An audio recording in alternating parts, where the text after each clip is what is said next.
Hello and welcome to this episode of Let's Be Real. On today's episode, we're going to be discussing that new trailer for Deadpool Wolverine that dropped yesterday.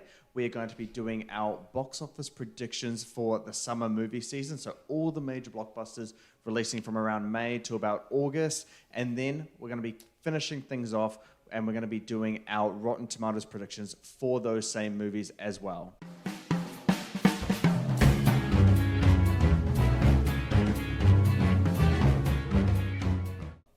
I'm James, that's Nayan, and we are coming to you from Australia and New Zealand. Thank you so much for tuning into today's episode.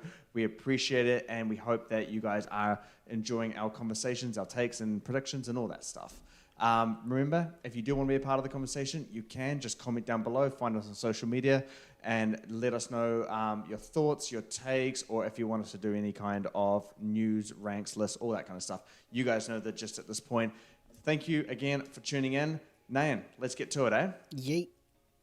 Too good. All right. Deadpool and Wolverine.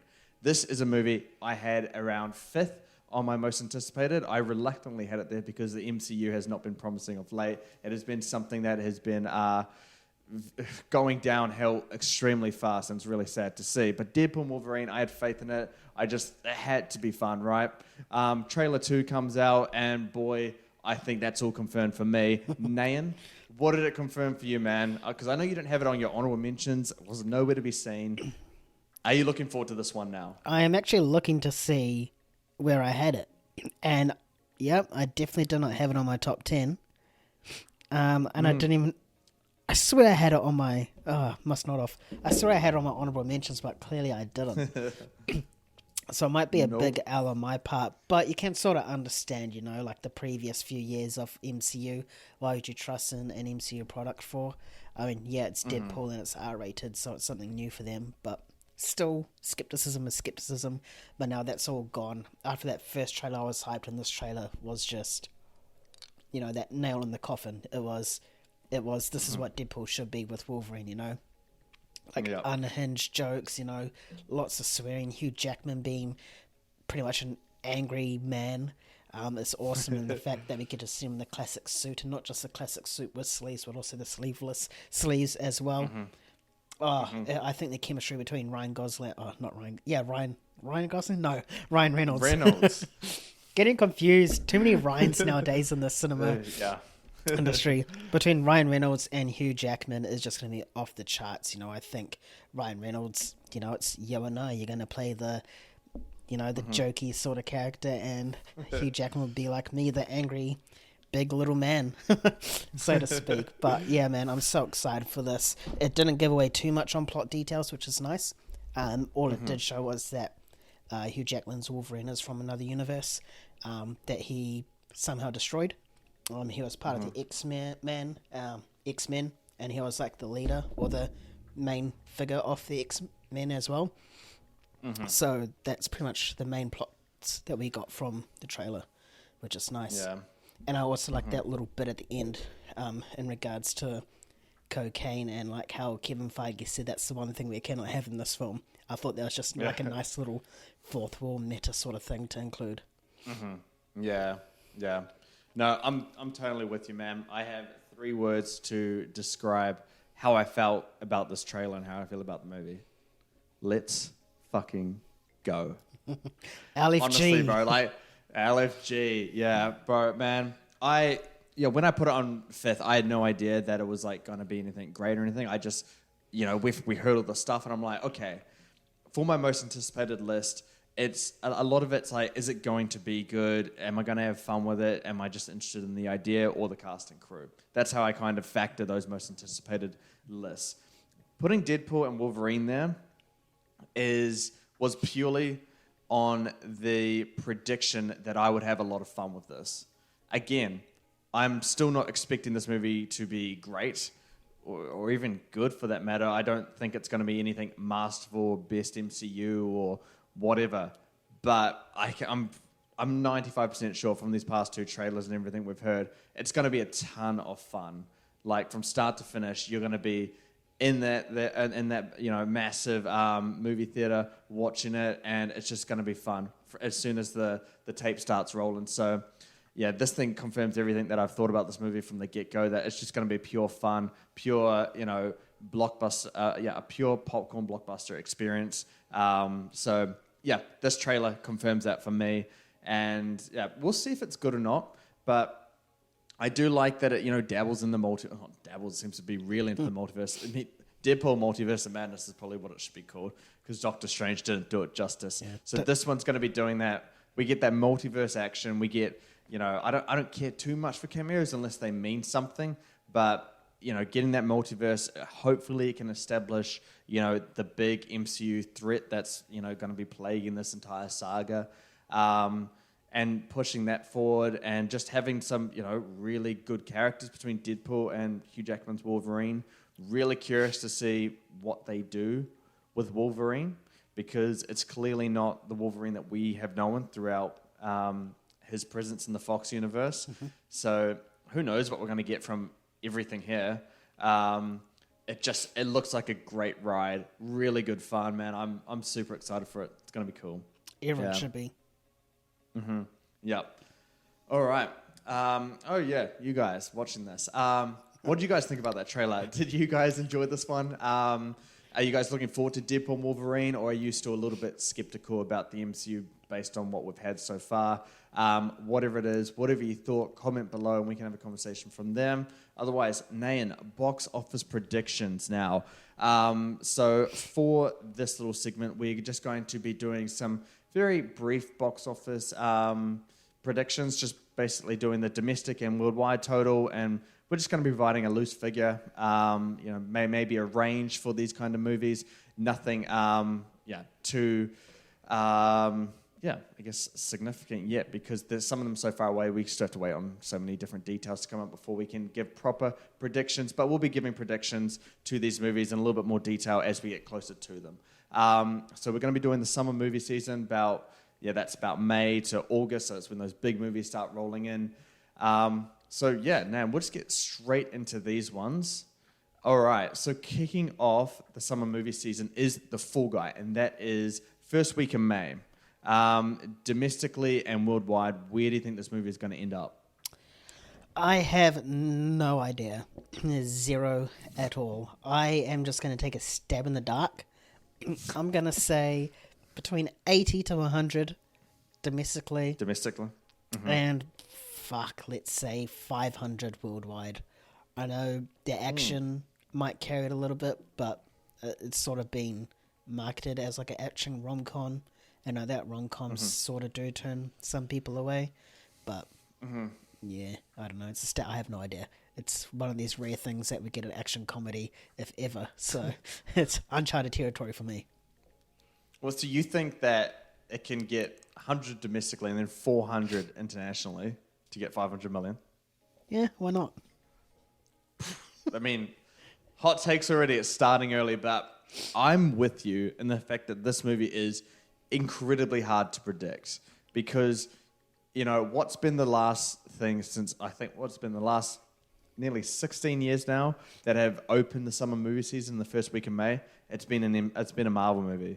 I'm pretty sure it might have skipped 1 year and COVID years, of course, but Marvel's always kicked it off. You've had massive opening weekends because of that. Now The Fall Guy takes that spot, which is a really odd replacement, because it's just The Fall Guy, and it's based on nothing, but it does have really marketable stars, and Emily Blunt and Ryan Gosling. I would go for 150 domestically at this point in time, and then I would say about 400 worldwide. I think you add on about two. I don't think this is going to be too big of a movie internationally, but 150 domestically is probably where I see it going, opening to around 50, and then not falling off dramatically throughout those coming weeks, just because there's a uniqueness to it, and I think the marketability of those two major stars is really, really quite powerful, especially Ryan Gosling coming off Barbie and that Oscar campaign that he had. All right, another one that might not be too difficult, but Kingdom of the Planet of the Apes. Where do you see that going in terms of box office? Pretty high. I can't remember what the previous three have done.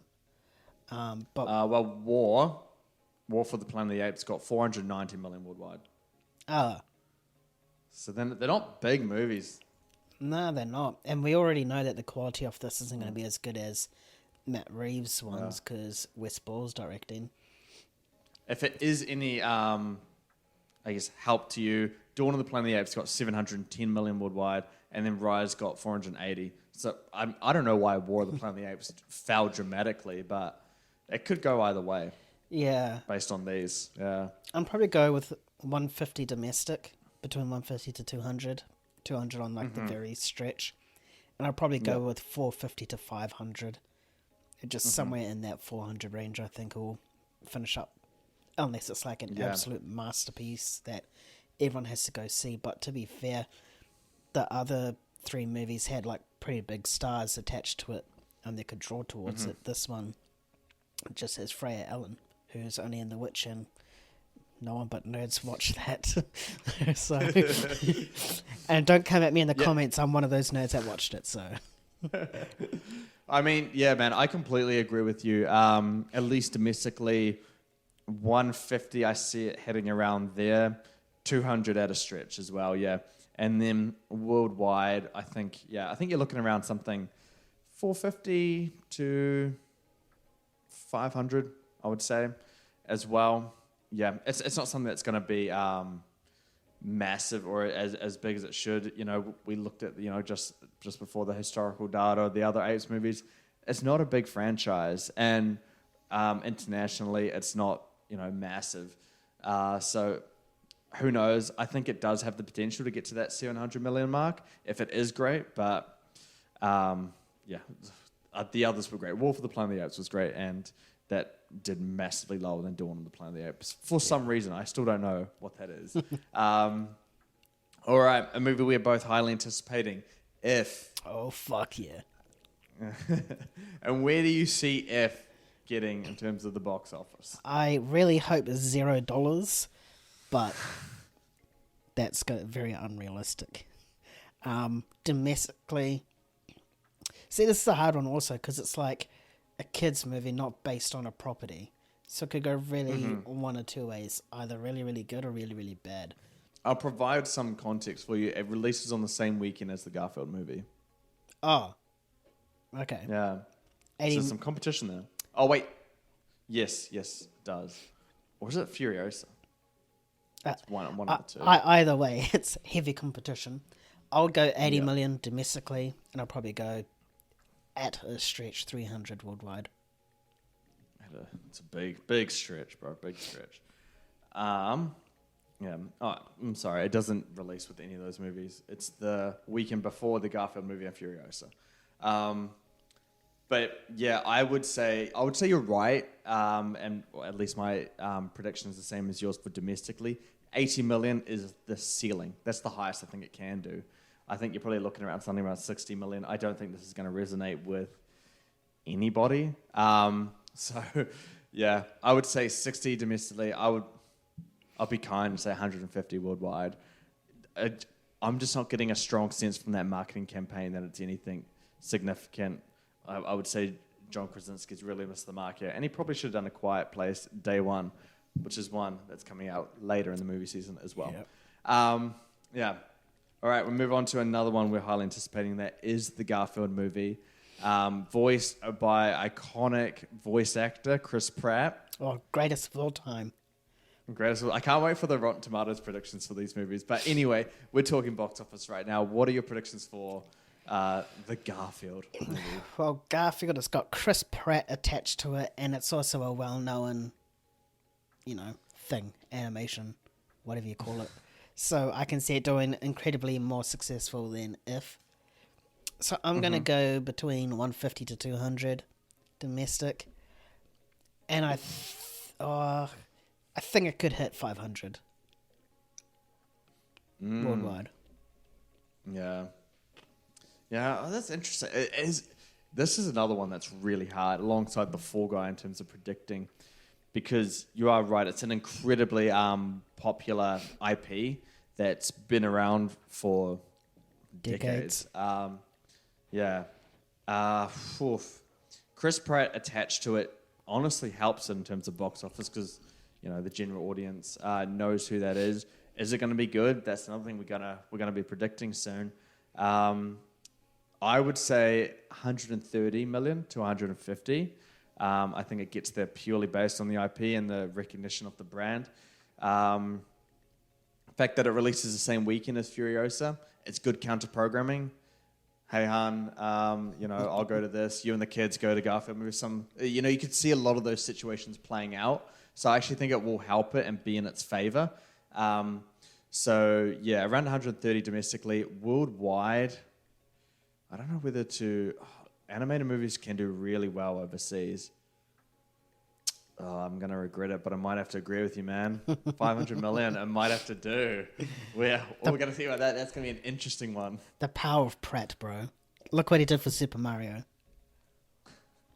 Yeah, 1.3 billion. If Garfield movie ever does that, I'll do something stupid on this podcast, all right? Like what? I don't know. We'll let the audience comment something. All right. So whatever they suggest in the comments, whatever the most liked comment is, if we get any comments, I'll do that. Within reason, of course. All right. Nayan, Furiosa and Mad Max Saga. This is your most anticipated movie for the year. Mm-hmm. How do you see it doing domestically and worldwide at the box office? I think it can do quite well. I don't know how well Mad Max did, but I think no one was expecting it to be that good. I know that once. Do you want the stats for it? Yeah, sure. If you have it up. Yeah, it's made 154 domestically and 380 worldwide. Okay, I think it can do better than that because when Mad Max first came out, it got all those rave reviews, and now the fact that it's got the Mad Max Saga tagline next to it, it's people are going to recognize it's part of that franchise, and that franchise has been so iconic within the past 9 years. So I'm going to see around about 160 to 210 domestically. Mm-hmm. And then I'm going to go 550 to 650. Interesting. Damn, the worldwide's quite high there. This one's tough for me as well because I do think the Mad Max franchise does turn people off just because it's so I don't know the right word, just a little bit extra or weird for people because the post-apocalyptic world of Mad Max is really weird in terms of how it looks and what people are like and all that kind of stuff. So I think it can turn people off just being from that franchise in general. But I do see it being better than Mad Max Fury Road because when Mad Max Fury Road was coming out, don't judge me, I was a young man at that time, really young man. I didn't want to see it because it just looked weird to me. And then it got 98% and I was like, oh, okay, maybe it is a good movie. And then now it's like one of my favorite movies of all time. So it can turn people off, perhaps young people, but I still see it doing a little bit better. I would say around 160 million domestically. And I'd say worldwide is about 450. Maybe the ceiling at 450. I don't see massive stuff, and I don't see it being a big movie to international markets, at least as much as the domestic market. All right, a big one. Pixar, they are the staple of June. So, Inside Out 2 releases. Where do you see that coming in terms of domestic and worldwide box office? Big. I think worldwide it's gonna. The numbers for the first one, 356 million domestically, worldwide 858. Oh yeah, I was thinking about the 800 mark. I'm thinking 900 to a billion. Billion is the stretch. It's a stretch. Ooh, the big B, I love it. Everyone likes a big B. Domestically, I'm thinking probably between 450 to 5. But yeah, I think the billion is a stretch. It can get there if the word of mouth is really, really good. And if the film is actually really, really good, because we know how Pixar sequels tend to be a little bit more average than the originals, unless a Toy Story, of course. So yeah, I can see this getting to $1 billion if those factors come into play. Yeah, you're completely right about the Pixar sequels not being as good or received as good. But one example that we need to bring up here is Finding Dory. Man, that made 486 domestically and $1 billion worldwide. So even if it's not as good as the original, I think it might still do very well. At least from the box office side of things. So domestically, I would say you're right, bang on the money there. 450. I think it really can get to 450. Again, we have to look closely when it comes to competition and other movies around it. But from memory, I think it's got a pretty open stretch here. I think 450 is completely doable. And then worldwide, yeah, again, I got to agree with you. 900 to $1 billion here. The billion is the stretch. But it's not out of the realm of possibility at all. It really could get there. I think you are looking around something. If I had to put a firm number on it, I'd say 930 right now. We'll just have to see how things trend. But at least at this point in time, this is our first movie that has the potential to get to $1 billion. And I'm willing to bet my money that it's going to be a great movie. So, yeah. All right. Oh, what was that? A Quiet Place Day One. This is the first spin-off of the Quiet Place series. So yeah, where do you see this one in terms of the box office? This is another tough one because it's a spin-off and it's not directed by John Krasinski. So it's quite hard to really predict. I would probably say 100 to 120 domestic, with probably 250 to 3 worldwide. Yeah. I think you're right there. I mean, I'm just looking at the first and second one. 188 domestically for the first one, 340 million worldwide. For the second one, 160 million domestically and 300 million worldwide. So I think you're bang on the money there. But this one's a little bit different because second one released in COVID, didn't it? Yes, I think it re-released to the 2021. So that probably, you're right, that probably hindered it. I think the thing with The Quiet Place, though, I think it is a franchise that will always trend downhill. Perhaps not in quality, but in terms of people being excited for it. Simply because the gimmick is that these aliens can hear with sound, and that's exciting in the first movie, and it's less exciting in every installment afterwards. But the day one goes against that because it's when they arrive, day one of that invasion, and so it's about the humans learning that they can hear through audible sounds, and that's how they get killed, I guess. So whether people can really buy into that a lot. And it is directed by someone he directed Pig. That was his directorial debut. So it's a competent director. I think it will be good. Lupita Nyong'o, she signs on for great projects. I think this is going to be good. It's a tough one to predict, man. I'm going to go 170 million domestically.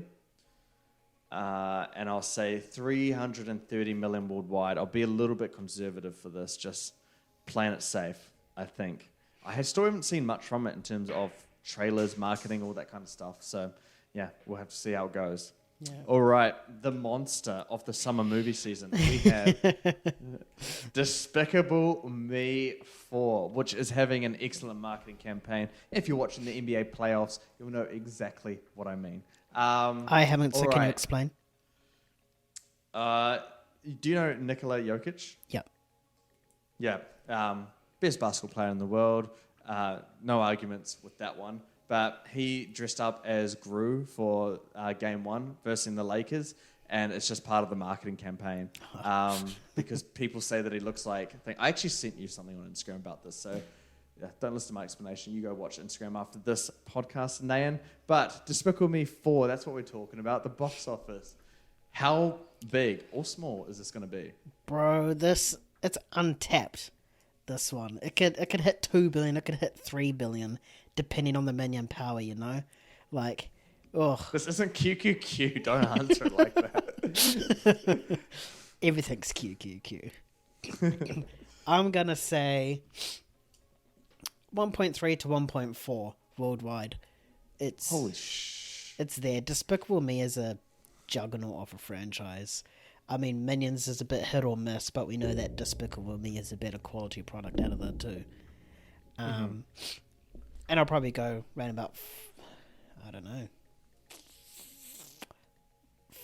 I'll say 550 to 600 domestic. Oh my gosh!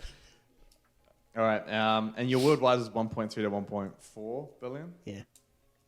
My goodness, man. But you are right, because if you look at the Despicable Me franchise, the first one did around 540 million worldwide.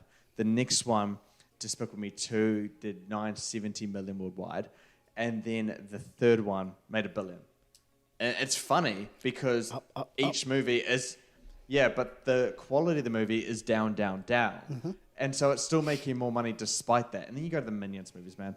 The first one made 1.15 billion. The fact that that's the highest grossing thing of the Despicable Me franchise is criminal. And then the second one made 940 million. And it's hard to know, but I think 900 million worldwide is the floor for this movie. And your prediction is the ceiling. My prediction, I'm going to hit that 1 billion mark. I think that's the bullseye for this one.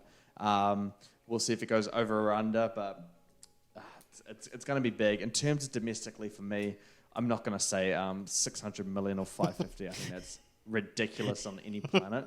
And yeah, no, I mean, the third one, bro, got 264 million domestic. It got made so much internationally. I'm swinging for the fences here. He's really going for it, guys. I would say 350 million domestically is the safe answer for this one. All right, we go on to one that has the potential to be the biggest of this season. Deadpool and Wolverine. We just got trailer 2. We've just discussed it. How's this movie going to do both domestically and worldwide? Can I say 500 to 600? No. You can. I really want to see what your range is for this. The fact that it's R-rated does hinder it quite a lot. Because, I mean, what's the highest grossing R-rated movie? Joker, and that was like 1.1, was it? Billion? Yeah. Yeah, I think you're right about that. I could see it potentially beating it in a more popular season. Let's just say Joker is 1 billion. I'll go 1.1, probably 1.2 max. And I'll probably go, well, you criticized me before, so I think I need to go a little bit lower. So I'm going to go 450 to 500 domestic. Jeez. I'm just looking at it now, man. So the highest grossing movies domestically that are R-rated is The Passion of the Christ. 2004 movie, 370 million. Not Oppenheimer, not Joker, or Deadpool, or Deadpool 2, or It have beaten it. 370 million is still the record. Which is interesting because it feels impossible for this movie to get anything less than 370 million, right? Mm-hmm. But this has been the record for 20 years now. I think it's the year that this record is gone. I think Deadpool and Wolverine, I think it is going to get, I'm going to say 430. Around 430 to 450. I think you're fitting around there. I think the R rating hinders it, not greatly though. And the worldwide is interesting. It beats Joker. If Deadpool and Wolverine and all the cameos in the world can't beat the Joker, it doesn't make sense to me. I am going to say that it is, 1.1 to 1.15. I would say that's where we're heading. This movie is the one to break the R-rated records because look at everything involved, So it's hard. And with the only MCU movie of the year, there's actually going to be a craving for an MCU movie, I feel. Mm-hmm. Or even superhero movie. Like, what was the last thing to come out? Madame Web? Yeah. Yeah. So there is actually going to be a desire for this. So fuck it, we'll change it. 1.2 billion? 1.2 billion. No, I might go back. We'll see. I'll do my final prediction later on. Please don't crucify for me for this one. All right, we're getting into the August debuts now. So, Alien Romulus. Where do you see that movie going, both domestically and worldwide? I'd probably go 100 to 150 domestic, maybe 400 worldwide. I just don't think the Alien franchise has had enough positive steam ahead of it recently for it to warrant a big hit. Yeah, I'm completely on board with you. I'm sorry, I'm just looking at the box office for this franchise, man. It is not positive. You may have oversold it completely. So the first one, I shouldn't really be using this because it is 1979 at the end of the day.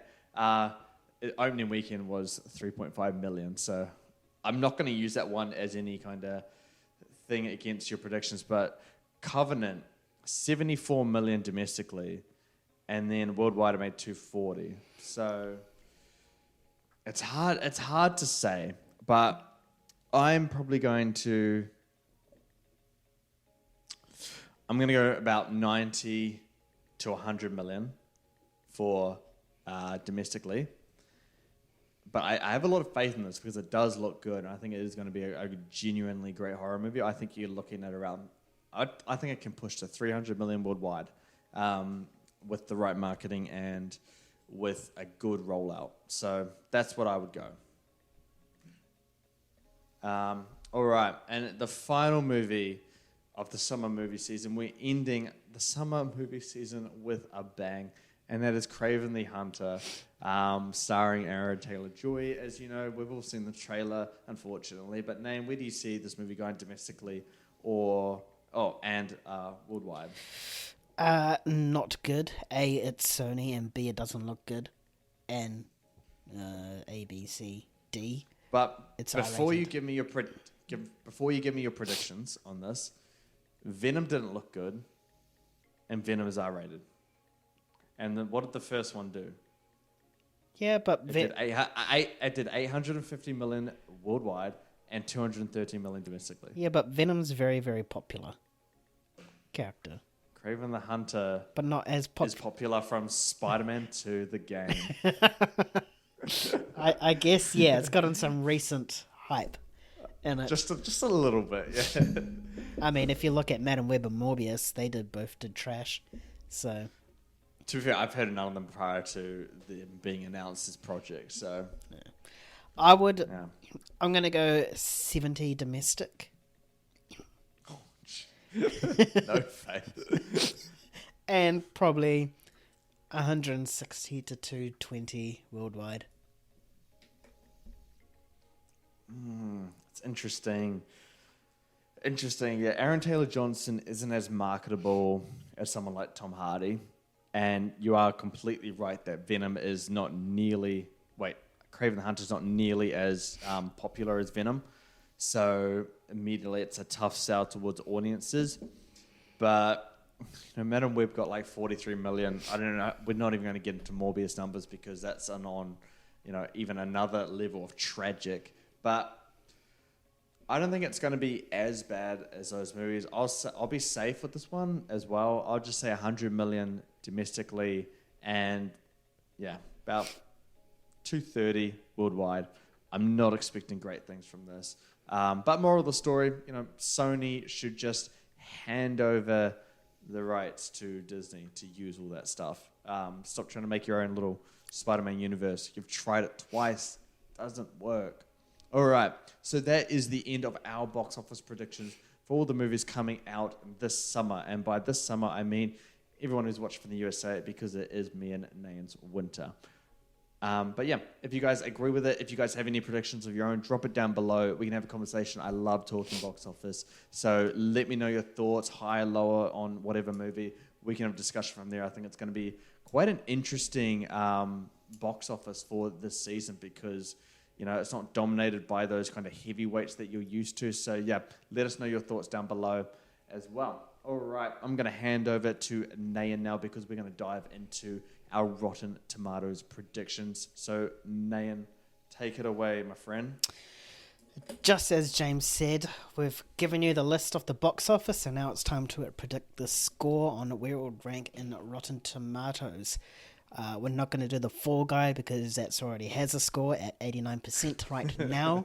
So that's a bit of a letdown, and I'm sure if that score didn't come out, James and I might have put it a bit lower. A lot.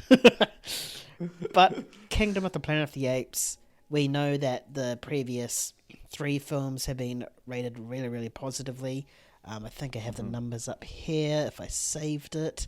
Yes, I did. So we got 94 for War, 91 for Dawn, and 82 for Rise.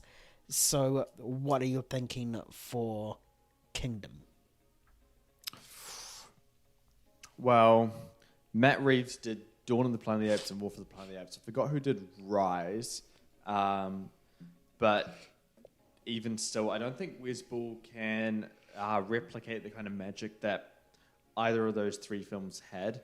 What Wesball does have on his side is an established universe that was done really well. So he doesn't really have to go to the drawing board for this one. He can just branch off from all the greatness that was established beforehand. So I'm not thinking that it's too bad. I'm going to say high 70s and 79%. But I wouldn't be surprised if low 80s as well. I think it's going to be something good. We've seen the trailers. It all looks to be moving in the right direction, but not touching those levels of those other ones. What do you think? Yeah, I'm similar to you. I'm going to say probably around about the 80 to 81 mark. I think it will fit between, that 78 to 82 range. But I'll go 81. I'll back the 80s for this one. All right. The biggest one of the year. Bro, what is your RT prediction for this? I don't know, man. It's a tough one to predict. For one, I had seen some really negative stuff about F, and I think it came out of CinemaCon. But also, John Krasinski, he's directed a very small movie, and then he directed A Quiet Place. And A Quiet Place was, his first big movie for the theatre. It's tough to know because both Quiet Places were great. He's demonstrated himself as a good director, but it's hard to overlook the trailers and the marketing for it because this movie looks atrocious. It looks like a competitor for worst movie of the year for me. And that's me being kind to it, by the way. Because I remember watching this trailer by myself, very sadly, and then I had to show it in front of Nan and Kai, and I had to endure that stuff again. So I just know how bad it is and know how hard the trailer is to sit through. I'm going to... Honestly, I don't care if it's John Krasinski, man. I'm predicting this movie to be 32%. I'm not expecting good things from this. I don't know how you beat that trailer. I mean, the Fall Guy trailer wasn't good, or it didn't look like a good movie, but I could still have bought the idea of someone saying, hey, actually, it is a good movie. But if... I can't see any reality where it's good. What about you? Yeah, and the comedy in it is also pretty shit as well. I'm going to go a 28% for this. It's just a big, hot pile of shit. And this is what we're going to get. Thank you, John Krasinski. The next big one, the Garfield movie. Now, the very first Garfield movie that released, just for a little FYI, was 14%. 1-4. Was that the Garfield 2? No, the Garfield movie. I don't know what Garfield 2 is. I haven't clicked on it yet, but Garfield the movie is 14%, and that released... What is Garfield the movie? It's the very first one. Oh, like ancient. Oh. Yeah, back the in... 2004 one? Yeah, back in 2004. Yeah. So... I like that one. The Bill Murray ones. Yeah, the Bill Murray ones. Yeah. How was that? 14%. Yeah, 1-4. Bro, I remember that movie as like, I mean, sure, it was like a childhood kind of movie for me, but I thought they were good. Hey, we were children. You were blinded by a cat. I mean, didn't you like those movies as well? I thought it was alright. Oh my god, dude. The second one is 12%. They were fun. They were good movies. All right, well, I very much disagree with those. But I can't use that as a benchmark because then the Garfield movie with Chris Pratt, I have to predict it at 1, 2, or 3%, if we're going to compare it to those movies. But I would say this movie's not looking good as well. I think, but again, critics are more favorable to animated movies. That's why when you see an animated movie in the 90%ers, it's not something to be like, oh my gosh, a masterpiece is here. Loads of animated movies reach the 90%, and that's because animated movies are they're really easy to love. But even with critics being a little bit more favorable to animated movies, I'm still going to predict it to be 55%, but between the 40 and 60 range. I'm going to go 48%. I think it's going to be rotten but very successful, as discussed in our box office thing. I can't see this being fresh, not based off the trailers. Like, if it is fresh, then holy shit. All right, the next one is a biggie. Furiosa, a Mad Max Saga. Where do you see this coming on RT? Well, Fury Road, what was that, like 98, 97%? Some really high number. High. Yeah, I don't see it being at a Mad Max Fury Road, and that is just purely because Rotten Tomatoes has allowed so much more critics into their system, and therefore, we're seeing a much higher rate of reviews, and naturally, it's going to be harder to be in that really 95 to 100 area, and same on the other end. It's really hard to be extremely low on RT when you have more of a sample size of critics. So I still think very highly that this movie is going to do, and you're looking around something around, I'm thinking around, I'll go 93 right now, but I think, it's going to be a movie that gets around like 500, 600 reviews. Insanely hard to get to 98% with that rate of reviews. 93% is my prediction. I'm going to go 92%. I think it'll be in the 90s somewhere. I can't see it not being anywhere that's not in the 90s. That's harder. Yeah. If it is like 89 or lower, I'll be like, wow, okay. It's a flop. But yeah, 92% is where I see it hitting. All right. Inside Out 2. Where do you see this one? Oof. Inside Out 2. That one is hard because, the first one was done really, really well. You're bringing back the same writing team and obviously some of the same voice acting, but that writer is crucial for me because this movie, I believe, was nominated for Best Original Screenplay, and the fact that you're bringing in the same writer to carry on the story with the same characters, I think, is a really good thing. The first one was 98%. Animated movies can do really well on Rotten Tomatoes. I would say 96%, I think, there's a high chance that it's 96%. I think that's a really easy one for me. Yeah. I'm going to go 93%. It's one of those ones that it's in the 90s. Anything lower is a disappointment. Yeah. But I just don't think it's going to be that high. I mean, taking into consideration the Pixar sequel curse as well. Fair. So yeah, I'd see it at 93%. All right, A Quiet Place Day 1. Where do you see this falling in? Where did the Quiet Place ones end up on Rotten Tomatoes? Good question. Quiet Place 1. Well, I'll start off. I mean, A Quiet Place Day 1 is directed by Michael Sarnowski, and he directed Pig. That was his directorial debut. That got to 97%, and that's with a really good amount of reviews as well. So that's a huge positive sign. He's building off a successful franchise that has been received positively both by critics and audiences. I think that's going to go a long way. Do you have the numbers for the other Quiet Place movies? Yep. 1 was 96, 2 was 91.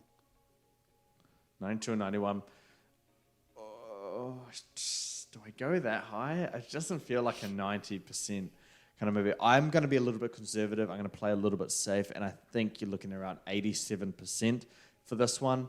I think Michael Sinorski, he's going to do some really great stuff with this. Again, it's a really well-received franchise, but it's just hard to see something being in that 90%. So, yeah, 87%. I'm going to go with that. Yep. I'm gonna go with the 85. I think that it's not going to capture the greatness of the first two films. But it's going to be a good film in itself. But I think critics will just try to compare the shit out of it and stuff like that. So eventually, inevitably, it will come down. So 85 is where it sits for me. All right, the biggie, the other biggie. We've got Despicable Me 4. So I'll give you the stats for the past three films. We've got 80% for the first, 75 for 2, and 58 for 3. And Minions, the first one was 56, and the second one was 70%. Well, we know these scores don't affect the box office. Yeah, man, I think this is an easy one. I'm just going to go straight in and go 60%. Hey, I may not be right on the money in terms of the exact number there, but 60% seems to be the average for this franchise. And again, I've said it just before in the segment, critics are more favorable towards animated movies. The fact that Minions 2 is fresh makes no sense to me, but that's real. And 60% is something that's pretty kind to this franchise. I would say 60%. It has the potential to be in the 80s if it is good, but I can easily see this movie being around 50% as well. So 60% I'd say is probably the safe area for it. Yeah. I'm going to go 62%. I think it's going to improve on... Actually, no. Actually, yes. It's changing it. Yes, I'll stick to my guns. I mean, yeah, the third one was rotten, but I think this one might tick it over a little bit more. Also based on your comments of how animated movies are received critically more positive. Yeah. So I think that 62 is well within reach for it. Unless you're the guy for a movie, for sure. Deadpool and Wolverine. So the first one was 85 and the second one was 84. Where do you see Deadpool and the Wolverine coming in? Oh, this one's hard, eh? Just because, I mean, like, you said two great numbers there before, but the MCU has really been going down. It's been picking up a lot more rotten stuff with it, and it had that amazing streak of nothing rotten about it until these past couple of years. But I think critics have really caught on to MCU, getting a little bit fatigued and not being so kind to mediocrity, because prior to that kind of streak ending of no rotten MCU properties, there's a lot of average, and funnily enough, I'm rewatching the MCU right now, but there's a lot of average stuff in there that could have been below 60%. Thor: The Dark World being an easy candidate for that. Iron Man 2, another one. But critics were kind to those, but I don't think they get that anymore. So in terms of MCU movies, I think there's a little bit more of a bar that has to be met. And I'm going to say 78% for this. I think it's going to be good. I think it's going to be fun. I think that's going to win most critics over at the end of the day. But there's still going to be a ton of scrutiny towards an MCU project. And I think, high 70s is something where I see it landing realistically. I see this coming at 82%. I don't think it's going to be higher than the other two ones, but I think it will still come in at 80%. It is R-rated, so possibly critics will review it a bit more differently because it's an R-rated MCU film. And the fact that, you've got Ryan Reynolds and Hugh Jackman as well, I think that might influence their sort of perspective on the film as well.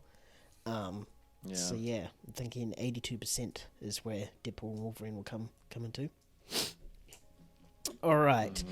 Alien Romulus. Or do you want the stats for this? For these ones? Yeah, hit me up. All right, so the first one was 93. The second one is goated at 98. Alien 3 was 48. Alien 4 Resurrection was 54%. I'll skip the Alien and Predator ones because no one cares about that. Prometheus was 73% and Covenant was 65%. So it's quite in that mid-range recently, but previously before that it was quite rotten apart from those first two. Yeah. This one's hard. Because I've really come around to this movie, and I think it is going to be not the return, not the comeback, in terms of its glory days, the franchise, it's particularly Aliens, 98%, man. My goodness, that's extremely high. But one thing I will allude to for this one is that, you know, the Predator franchise, that the 2018 Predator, that got 34%. And then they debuted Prey on Hulu, that's 94%. So I'm not against this movie or against those kind of franchises that can come back to being relevant, at least critically. So I think there is a turning point, and I do think Alien Romulus is that turning point for that franchise. I'm not going to go 94%. I think that's a little bit too dreamy for this situation. But I'm going to go 82. I wouldn't be surprised if I'm completely wrong, but again, it's something where I think it is hitting, and I think it's got the right casting crew to make this the turning point of the Alien franchise. Nice. I'm going to go 74% for this one. I think it'll reach the heights of Prometheus, but that's about it. I can't see it hitting the 80s or the 90s unless it's like absolutely fantastic. Although the premise is really, really good and intriguing as well. I'll go 75%. Ooh. I'll bump it up an extra 1%. Yeah. All right, and the most anticipated, highly anticipated, got delayed by a whole year. Kraven the Hunter. Where do you see this Rotten Tomato one?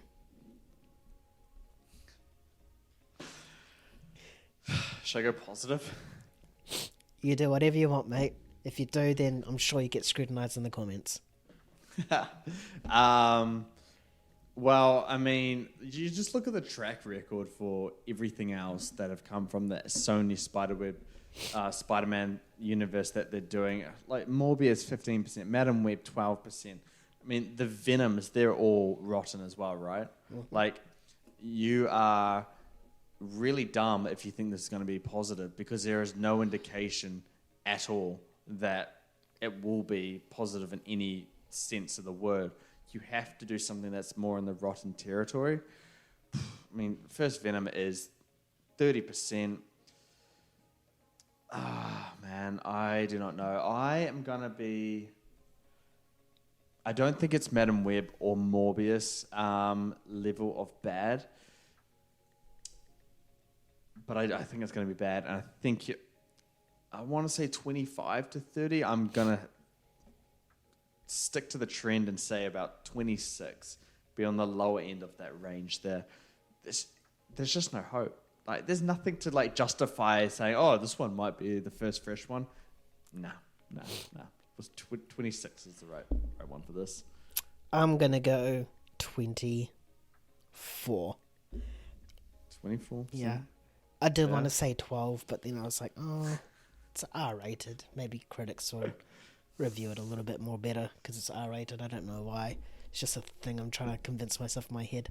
But yeah, 24% is where I see it. Where do you guys see Kraven the Hunter? Do you see it being fresh? Are you one of those dummies that James mentioned and think that it's fresh? Let us know down in the comments below. And any one of these other films as well. What are your predictions? Because we would really like to get other people's views and see if we're in range for that or not, and do the same for the box office one that James touched upon as well. Let us know your predictions as well for that, and we'll see who's right, and may the best man win, I guess. That will do us on our little special Let's Be Real podcast. Hope you've all enjoyed wherever you've been listening or watching from. do us a big favour. Comment, as we said before, and also like and subscribe. You'll be doing us a big favour, and we would really, really appreciate it as well. And be sure to flick us a DM on X and Instagram if you want to share your thoughts on these films, even the Deadpool trailer, or just any other segments that you want us to do. Whether it's playing movie trivia in front of us, or playing Last Card, or even chess, let us know and we can make it happen while discussing movies. And if you're sick of seeing us and thankfully you can listen to us, head over to Spotify, wherever you pod from, and search Let's Be Real, and you can give us a listen rather than watch. Thanks everyone for tuning in today. We'll catch you on our next episode. We're Movie Gains. See you later. Peace.